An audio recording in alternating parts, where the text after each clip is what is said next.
Aim right, achieve big at KR Mangalam University. हमारे साथ advocate उज्जवल निकम है। राष्ट्रपति महोदय ने सर आप पे एक बड़ी जिम्मेदारी डाली है। आप राज्यसभा में जा रहे हैं, बतौर सांसद जा रहे हैं। कैसे पता चला आपको? पहली खबर आपको किसने दी?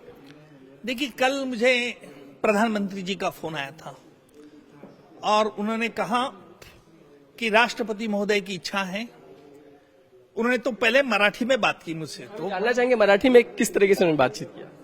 मुझे पहले फोन आया कि आपसे प्रधानमंत्री बात करना चाहते हैं। वो नंबर नहीं था उस पर, तो मुझे लगा कि सचमुच प्रधानमंत्री मुझसे क्यों बात करेंगे, क्योंकि मैं तो फिर केसेस चला रहा था अलग अलग जगह। बंबई में था 8:44 में, और मैं जिम में जाने की तैयारी मेरी थी, नीचे भी उतर गया था और उसमें फोन आया प्रधानमंत्री। मतलब हाँ दीजिए। मैंने कहा तो सचमुच मोदी साहब मुझसे बात किए।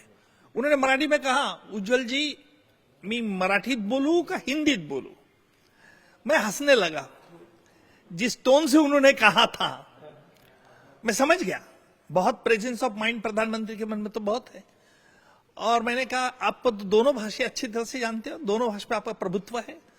तो उन्होंने कहा, उज्जवल जी तुमच्यावरती एक जबाबदारी राष्ट्रपती महोदय सोपवू इच्छितात, तुम्ही जबाबदारी घ्यायला तयार आहे का? मुझे लगे जबाबदारी और क्या, अभी कोई वैसा माहौल तो कुछ नहीं है।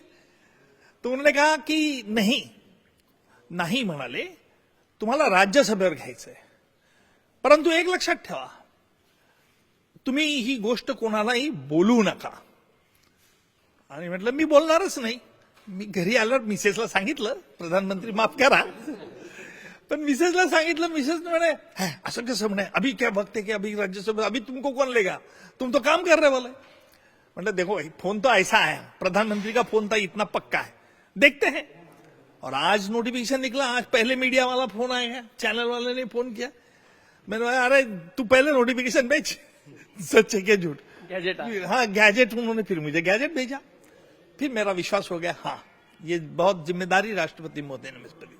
एक बड़ी जिम्मेदारी जब आप पे डाली है, खासकर प्रधानमंत्री ने जब शुरुआत ही मराठी भाषा से आपसे की है, तो जाहिर है महाराष्ट्र में जो विवाद इस वक्त चल रहा है मराठी भाषा हिंदी भाषा को लेकर, आप उस पर क्या कहना चाहेंगे? भाषाई विवाद खत्म होना चाहिए? नहीं, प्रधानमंत्री ने किस उद्देश्य से कहा ये मुझे पता नहीं है, लेकिन इतना मैं जानता हूं कि मैं मराठी है ये प्रधानमंत्री को मालूम है, और इसलिए मुझसे मराठी में बातचीत की. हम सीधा सरल अर्थ क्यों नहीं निकालते? हमेशा राजनीति टेढ़ी नहीं रहती है. देखिए उनके मन में मराठी के लिए प्यार है, ये बहुत बड़ा इंपॉर्टेंट चीज है. लेकिन इसके अलावा जो भाषाई विवाद चल रहा है, क्योंकि अब आप राज्यसभा में गए, आपके पास एक प्लेटफॉर्म है जहां कानून बनते हैं, कानून पे चर्चा होती है, और ऐसे कई विवादों का निपटारा वहां पे हो सकता है. वसुधैव कुटुंबकम बीजेपी की विचारधारा है, सरकार की विचारधारा, नरेंद्र मोदी सरकार की, लेकिन भाषाई विवाद तो सामने है महाराष्ट्र में. नहीं, बिल्कुल कोई विवाद नहीं है. किसी ने मुझे तो सुनाई, मैंने तो कई सरकार की तरफ से कोई स्टेटमेंट नहीं सुना कि हम मराठी नहीं मानेंगे. मराठी उन्होंने कहा कि हमारी ये तो अस्मिता है. हमारे देवेंद्र जी साहब ने यही बात कही ना कि मराठी आमची मातृभाषा आहे, मराठी आमची मातृभाषा आहे, आमची अस्मिता आहे, आणि इतर भाषा देखील हमें अभ्यास केला पाहिजे. गलत क्या है उसमें? देखिए अगर मैं कर्नाटक में जाऊंगा, मैं कर्नाटक में बेंगलोर में कई लेक्चर को जाता हूं, तो निम हेसरेनु स्वल्प स्वल्प बರ್ತते कन्नड़ बरोदिल्ला, तो मैं कन्नड़ में बात करता हूं. क्यों? गलत क्यों लगना चाहिए हमें? देखिए कोई भी हो, उससे एक एफिनिटी बढ़ती है. इतना ही मुझे आता है कन्नड़ में भी, ज्यादा नहीं आता. मेरा सवाल अगला यही था कि कितनी भाषाएं आपको आती वो बताइए. जाता है वो फॉर्मेलिटी जो रहती है ना, इंट्रोडक्शन. अभी निम हेसरेनु, तुमका नाम, आपका नाम क्या है? सुगम आनो, केरल का लैंग्वेज. सुगम आनो म्हणजे नमस्कार, सुगम. इतना मैं केरल में गया था तो मैंने पहले कुछ शब्द सीख लिए कि जिससे एफिनिटी है. देखिए हमारा भारत में, सुनो भैया, कनेक्टिविटी बहुत इंपॉर्टेंट है आज देश में, क्योंकि हमारा देश में अलग अलग भाषा है, अलग अलग धर्म के, अलग अलग विचारों के लोग हैं. क्यों ना हम यूनाइट रह सकते. और देखिए आज सबसे विश्व में हमारा देश जो एक संघ है, ये कई लोगों को अच्छा नहीं लगता है. कई लोगों को ये बुरा लगता है कि भाई इंडिया में इतनी डेमोक्रेसी कैसी है. यही तो हमारा डेमोक्रेसी है. और अलग अलग विचार के जब चलते हैं ना, तो मुझे लगता है कि हमारा इंडिया इज फर्स्ट, ये हमें ध्यान में रखना चाहिए. जलगांव की जिस मिट्टी से आप चले हैं, किस किस को धन्यवाद इस वक्त देना चाहिए? क्या क्या फ्लैशबैक में क्या क्या आ रहा है इस वक्त? देखो मैं प्रैक्टिस तो 87 को शुरू की जलगांव में। मुझे उम्मीद भी नहीं थी कि 12 मार्च 93 को बॉम्ब ब्लास्ट हुए थे, और मुझे सितंबर अक्टूबर में वहां के उस वक्त के joint commissioner of police MN Singh, Satish Sahni, इन्होंने मुझे बुलाया। बड़ा ताज्जुब हुआ। बॉम्बे तो मैंने पहली बार देखा था 93 में, कहीं आने का यहाँ सवाल ही नहीं पैदा होता। बॉम्बे में मैंने कोर्ट ना देखा था, मुंबई का कोई देखा नहीं था, किसी मालूम नहीं था। तो मैंने बॉम्बे पुलिस को पूछा कि कहाँ रहना है, तो उन्होंने एक पुलिस गेस्ट हाउस जो अभी आजाद मैदान है ना, उसके सामने उनका गेस्ट हाउस है, वहां तो डांस थे, बहुत मच्छर थे। उन्होंने कहा भाई यहाँ कहाँ तुम रख रहे मुझे। फिर उन्होंने एक होटल रेसिडेंसी, एक फोर्ट में होटल है, वो 3 स्टार भी नहीं है पर एक अच्छा होटल है। मैं 93 से वहां तक 2013 तक रहता था। मंडे को आता था जलगांव से और फ्राइडे तक चला जाता था जलगांव में।